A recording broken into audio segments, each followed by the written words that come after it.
Bienvenue dans ce module numéro 3, les 11 lois de gestion du temps. Vous verrez, c'est un module assez conséquent, mais également assez intéressant. Et on va directement zoomer et on va commencer sur la loi de Pareto. Donc la loi 80-20 ou 20-80, principe de 20-80, vous en avez probablement déjà entendu parler. Donc ce qu'il faut savoir, c'est qu'il y a au quotidien, 20% de vos tâches vous permettent de réaliser 80% du résultat. Okay. Et finalement, vous découvrirez un petit peu plus loin comment mettre le doigt sur ces tâches qui apportent un max de résultats. Mais souvenez-vous que cette loi est telle la loi de la gravité. En fait, vous ne pouvez pas l'éviter. Okay. Si vous réfléchissez, 20% de vos habits, on va parler d'un exemple simple, sont portés 80% du temps. Okay. 20% de vos mots sont utilisés 80% du temps. 20% des clients apportent 80% du chiffre d'affaires si vous avez des clients. Mais également 20% des clients apportent 80% des ennuis ou alors du service après-vente. Okay. Donc la loi de Pareto a été inventée par Vilfredo Pareto et à la base c'était justement un économiste, enfin c'est un économiste italien qui a constaté que sauf erreur 20% de la population possédait 80% des terres ou quelque chose comme ça. Okay. Il y a une phrase que j'aime beaucoup de Peter Drucker, qui est le gourou du management, et qui se réfère un petit peu à cette loi de Pareto, qui est la suivante. Il n'y a rien de plus inutile que de faire parfaitement ce qui ne mérite pas d'être fait. Il n'y a rien de plus inutile que de faire parfaitement ce qui ne mérite pas d'être fait. Okay. Et donc ça ne sert à rien parce que quand on part du principe que le 20% de nos résultats sont le produit de 20% de nos efforts, ce qu'il faut aussi garder à l'esprit, c'est que 80% de nos efforts n'apportent uniquement que 20% du résultat. Okay. Et donc, il y a concrètement des tâches qui sont inutiles à réaliser au quotidien. Et je vous parlerai d'une anecdote un petit peu plus tard. Bien, ça c'était la première loi. Maintenant, on va voir la deuxième loi pour vous. C'est la loi de Parkinson. Donc, la loi de Parkinson stipule que le travail s'étale de façon à occuper le temps disponible pour son achèvement. Donc, la loi de Parkinson, c'est quelque chose de très important pour gérer son temps, mais en gros, les conséquences pour vous, c'est qu'il faut tout le temps avoir une date butoir. Je ne sais pas s'il y a un E, mais je crois que ça s'écrit comme ça, date butoir, une deadline. Donc, c'est-à-dire que lorsque vous avez réalisé une tâche, alors c'est vraiment la base, mais vous devez définir une date de début et une date de fin. Vous le faites pour vos objectifs, pour vos sous-objectifs, mais également pour les tâches que vous réalisez au quotidien. Et c'est pour cette raison que, enfin, entre autres, que pour moi, les to-do list ne sont pas un outil intéressant pour gérer son temps. Et je vous expliquerai plus tard pourquoi. Donc, conséquence pour vous, toujours avoir une date de début et une date de fin. La loi de Douglas, plus on a de place dans son bureau, plus on étale ses affaires. Alors, moi, j'ai travaillé dans pas mal d'endroits différents. Et il est vrai que les endroits où j'avais les plus grands bureaux, c'était également les endroits où j'avais le plus de bordel. Donc, conséquence pour vous, réfléchissez finalement à ce que vous avez vraiment besoin comme place de travail. Et si possible, essayez d'avoir une place de travail assez petite qui vous permet d'avoir vraiment le strict minimum sur votre place. De cette manière, vous serez obligé de ranger votre place de travail et vous serez, ça va vous inciter à être un petit peu plus productif. Il n'y a rien de pire que de devoir chercher ses affaires sur un bureau bien trop grand. Okay. Petite anecdote, là, moi je voyage avec un sac à dos de 40 litres depuis bientôt une année et je vis très bien en fait. Il y a beaucoup de gens qui me demandent comment est-ce que je fais, mais en fait, un sac à dos de 40 litres permet d'avoir pas mal de choses et permet d'avoir le strict minimum. Voilà. Maintenant, quatrième loi, la loi d'Illich. Illich, c'est un gars que j'avais découvert dans mes cours. La première fois, je me souviens, c'était des cours en gestion du temps. En gestion, je ne sais pas si c'était gestion du temps ou organisation individuelle, on s'en fout. Mais en gros, la loi d'Illich stipule ceci, c'est qu'après un certain temps, la productivité tend à décroître vers des valeurs négatives. Et on le voit un petit peu avec notre société. J'avais vu un graphe qui a été publié dans Le Temps, qui est un quotidien suisse, où justement on essaye maintenant d'augmenter la productivité à l'aide d'outils technologiques, d'applications, de CRM. Donc les CRM, ce sont des logiciels qui permettent de gérer notre base de clients on essaie vraiment d'optimiser la productivité, mais celle-ci n'augmente pas énormément au sein de la société. Et donc, on pourrait se dire que c'est cette loi qui est à l'action en ce moment. Et en fait, on le voit également au quotidien. Donc, les conséquences pour vous avec cette loi d'Illich, c'est que je vous déconseille de bosser plus de 10 heures par jour. Alors, c'est un ordre d'idée, mais je pense qu'à partir d'une certaine quantité, il est inutile de continuer à travailler parce que finalement, on va pouvoir continuer à travailler, mais la qualité de ce que l'on délivre, de ce que l'on rend, va chuter. Et donc, moi je parle de 10 heures parce que je parle un petit peu pour moi, mais peut-être que vous c'est 12 heures, peut-être que vous c'est 8 heures. Trouvez ce moment où votre productivité chute et où vous avez meilleur temps d'arrêter, de vous reposer, plutôt que d'insister. Et, et cela rejoint en fait un concept que j'ai découvert dans le livre de Cal Newport qui s'appelle Deep Work, qui est un livre que je vous recommande. Il a été traduit. Je vais le noter ici.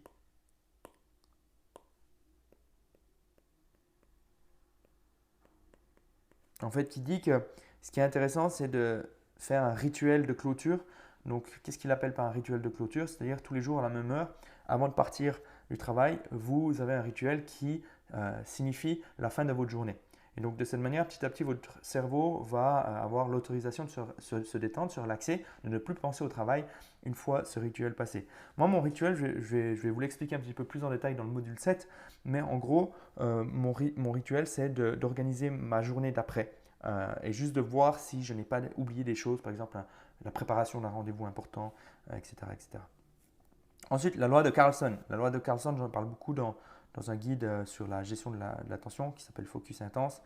Mais en gros, un travail réalisé en continu prend moins de temps et d'énergie que lorsqu'il est réalisé en plusieurs fois.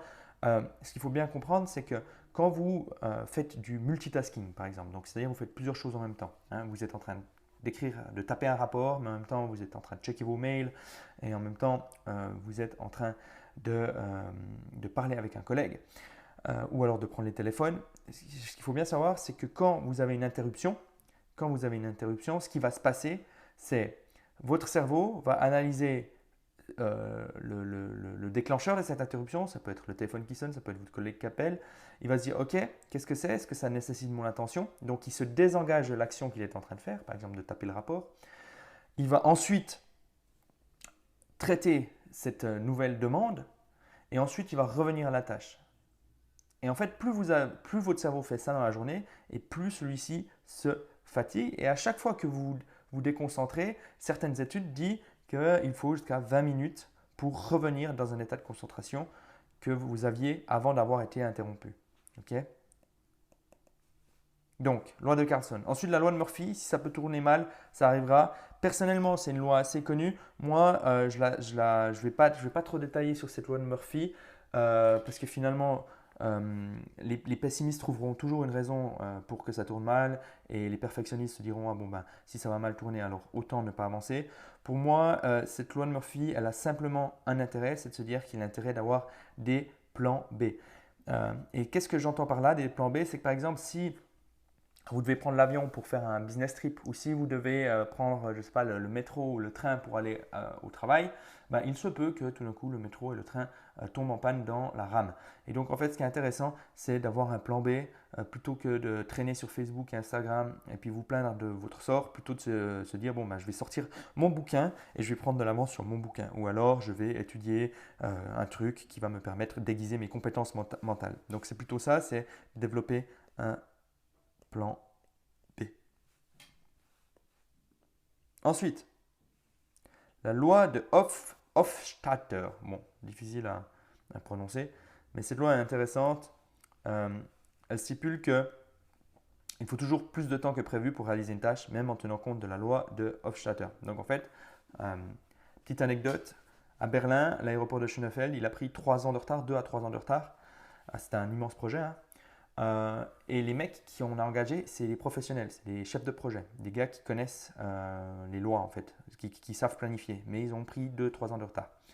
Bon, il y a peut-être plein de raisons qui font qu'ils ont pris du retard, mais tout ça pour dire qu'en fait, on est mauvais à estimer le temps que va prendre une tâche, même quand on sait qu'on est mauvais. Okay? Et il y a plusieurs termes pour parler de cette loi. Il y a le planning fallacy. fallacie. Je crois que ça s'écrit comme ça. Il y a le biais de l'optimisme. Mais en fait, ça dit toujours la même chose, c'est qu'on pense que ça va bien se passer, on pense qu'une tâche va prendre tant de temps, et en fait, ça ne se passe pas de cette manière. Donc en fait, la vraie conséquence pour moi, la vraie conséquence, c'est ne faites plus de promesses sur des résultats. Ne faites plus de promesses sur les résultats. Je te promets que ce sera fait ce jour-là. Ne faites plus de promesses. Dites, je vais faire de mon mieux pour que ce soit fait ce jour-là. Les promesses, ça pue. Pourquoi ça pue les promesses? Parce que vous ne contrôlez pas votre environnement. Donc évidemment, même si vous avez bien planifié le temps que prendra une tâche, rien ne vous dit que vous n'allez pas vous casser une jambe ou que vous allez devoir aller à l'hôpital parce qu'un de vos amis a besoin de vous. Ok? Donc c'est des cas un peu extrêmes, peut-être tirés par les cheveux, mais ce que je veux dire par là, c'est que ne faites pas de promesses, faites de votre mieux. Et puis une autre conséquence, j'y reviendrai, mais en gros, c'est planifier plus de temps que vos estimations initiales. Maintenant, la loi de Fraisse. Placez votre main sur une poêle durant 1 minute et ça vous semblera durer 1 heure. Asseyez-vous auprès d'une jolie fille 1 heure et ça vous semblera durer 1 minute. Ça, c'est la théorie de la relativité. C'est l'exemple donné par Einstein. Et en fait, qu'est-ce que ça a comme conséquence pour vous? Eh bien, en fait, faites le travail désagréable en premier et gardez le meilleur pour la fin. Parce que si vous faites le travail agréable en premier, vous n'allez pas voir le temps passer. Et ensuite, à la fin de votre journée, vous allez vous retrouver sans énergie et sans temps face à des tâches désagréables. Et qu'est-ce que vous allez faire? Vous allez les repousser. Et vous les repoussez, vous les repoussez, vous les repoussez. Et au bout d'un moment, vous procrastinez. Et au bout d'un moment, les tâches deviennent trop grandes. Par exemple, si vous repoussez chaque fois le fait de traiter vos mails, vous allez recevoir de plus en plus de mails. Et ensuite, au bout d'un moment, chaque fois que vous allez ouvrir votre boîte email, celle-ci sera affreuse. Et donc, vous allez continuer de repousser. Ce sera de plus en plus difficile de nettoyer votre boîte mail. Donc, conséquence de la loi de Fraisse, commencez par les tâches qui sont désagréables. Ça revient au concept de Brian Tracy, Eat the Frog. La loi de Laborie, un cerveau, ça sert à fuir ou à lutter. Bon, là, vous allez peut-être vous dire, bon, à quoi ça sert dans la gestion du temps? Ça sert en fait à comprendre qu'en fait, face à deux tâches, on va choisir plus facilement les tâches qui sont agréables. Donc, c'est lié avec la loi précédente, hein, évidemment. Mais ce qu'il faut comprendre, c'est qu'en fait, pour agir plus facilement sur une tâche, il est important de travailler sur 3 éléments. Il y a le début de la tâche, il y a l'activité en soi, et ensuite il y a les conséquences. Ok? Donc le début de l'activité, c'est par exemple avoir un bureau rangé, c'est peut-être commencer avec un café, si vous aimez le café, comme ça vous motive, c'est peut-être de travailler avec une checklist, c'est peut-être de savoir exactement sur quoi travailler, faire une petite tâche, bref, faites en sorte que ça vous facilite. Ensuite, il y a l'activité en soi. Je donne toujours l'exemple, combien de temps vous seriez capable de décrire votre rapport si vous êtes assis sur un siège avec des pics? Pas très longtemps. Okay? Et en fait, certaines personnes ont un poste de travail qui est mal réglé, travaillent dans un environnement désagréable. Donc faites en sorte que l'activité soit bonne, parce que soit agréable, parce que si l'activité en soi n'est pas agréable, finalement, vous allez rapidement abandonner. Et puis ensuite, il y a les conséquences. Si les conséquences de l'inaction sont trop loin, finalement, on aura tendance à procrastiner.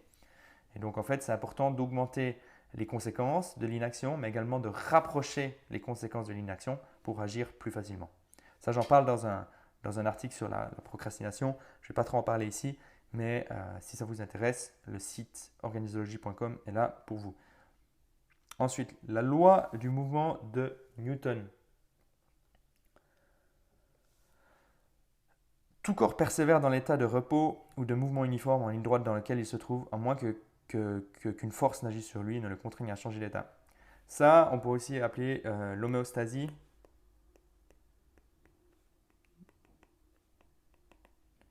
Qui dit que les systèmes ont tendance à conserver leur forme. Okay? Et donc, en fait, concrètement, je n'ai pas envie de rentrer dans la théorie des systèmes, mais en gros, c'est très difficile de changer ses habitudes parce qu'on l'a toujours fait. Et donc, vu qu'on a un système complexe, on a tendance à vouloir protéger notre manière de fonctionner. et donc à opposer une certaine forme de résistance lorsqu'on veut changer ses habitudes. Et lorsqu'on parle de gestion du temps, on parle évidemment d'habitude. Et donc, si après cette formation, vous constatez que ça ne fonctionne toujours pas, il ne faut pas, comment dire, baisser les bras. Ça fait partie de cette loi du mouvement de Newton, donc qui est difficile c'est difficile finalement de changer l'habitude, ou ça prend du temps. Des fois, ça peut être facile, mais souvent, ça prend du temps. Et donc, en fait, vous avez testé une méthode facile, gratuite, etc. Mais il y a évidemment beaucoup d'autres méthodes, beaucoup d'autres techniques. Et donc, vous pouvez également demander de l'aide à d'autres personnes, demander à quelqu'un de vous aider. Demander à quelqu'un qui soit, par exemple, la personne qui va contrôler votre manière de gérer votre temps. Et en fait, c'est là que ça devient créatif, l'organisation, c'est que finalement, vous allez pouvoir peut-être utiliser un contrat. Comme moi, j'ai fait un contrat une fois avec mon frangin pour avancer sur certains projets dans une période de ma vie où j'avais beaucoup d'échéances qui arrivaient. Et en gros, le contrat, je ne vais pas rentrer dans les détails, mais c'était si je ne fais pas ceci à la date Y, je te verse de l'argent. Voilà.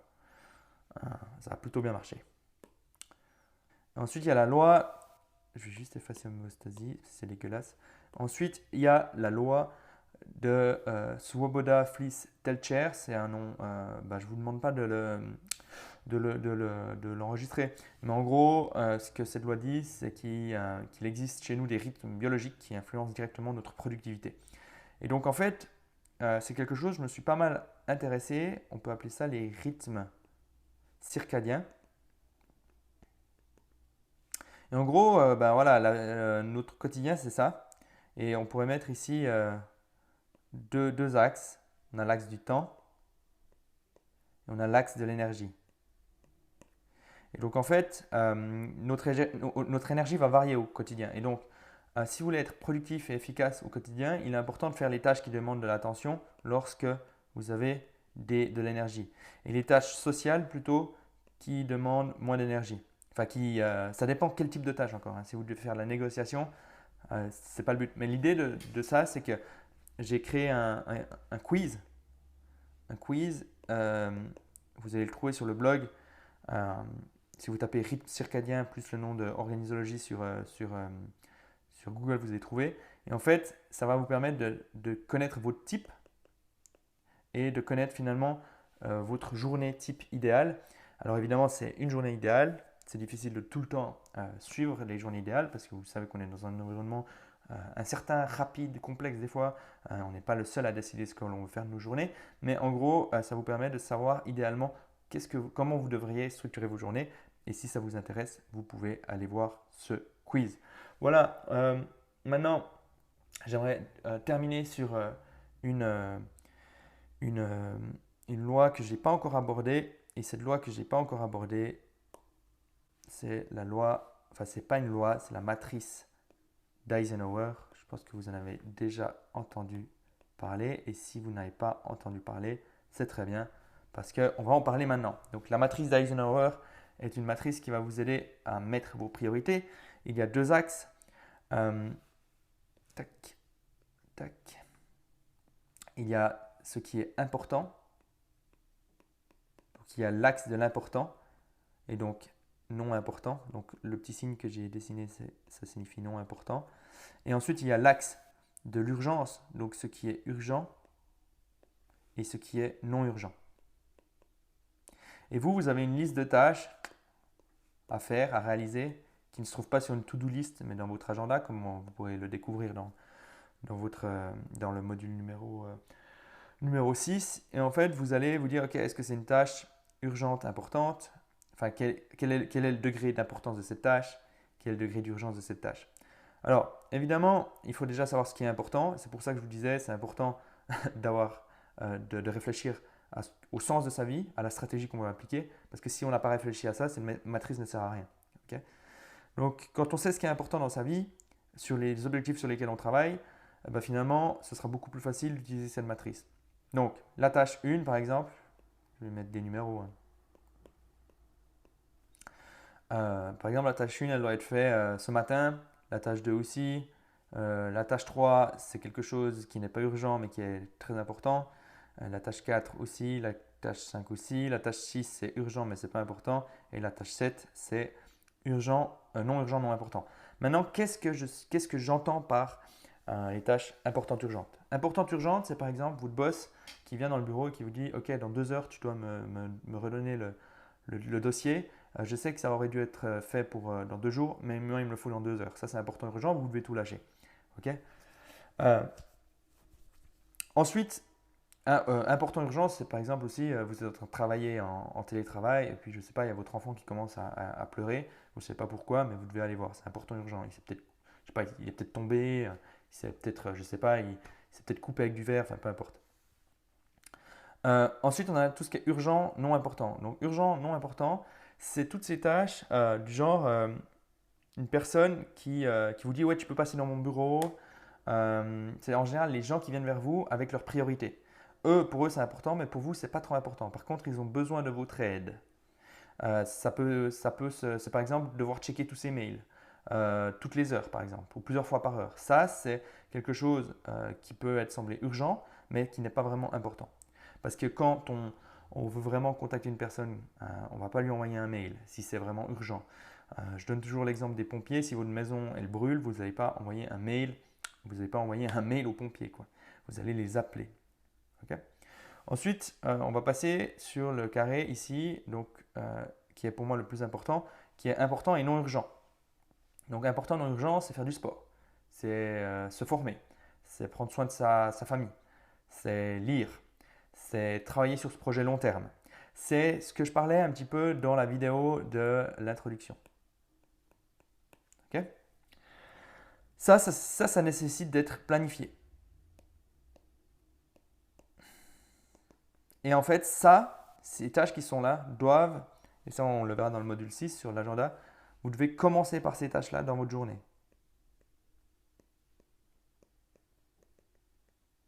Ok. Ça, vous devez les faire. Donc tout lâcher et faire. En général, vous n'avez pas le choix en fait. Ça, beaucoup de gens, beaucoup de personnes vous recommandent de déléguer.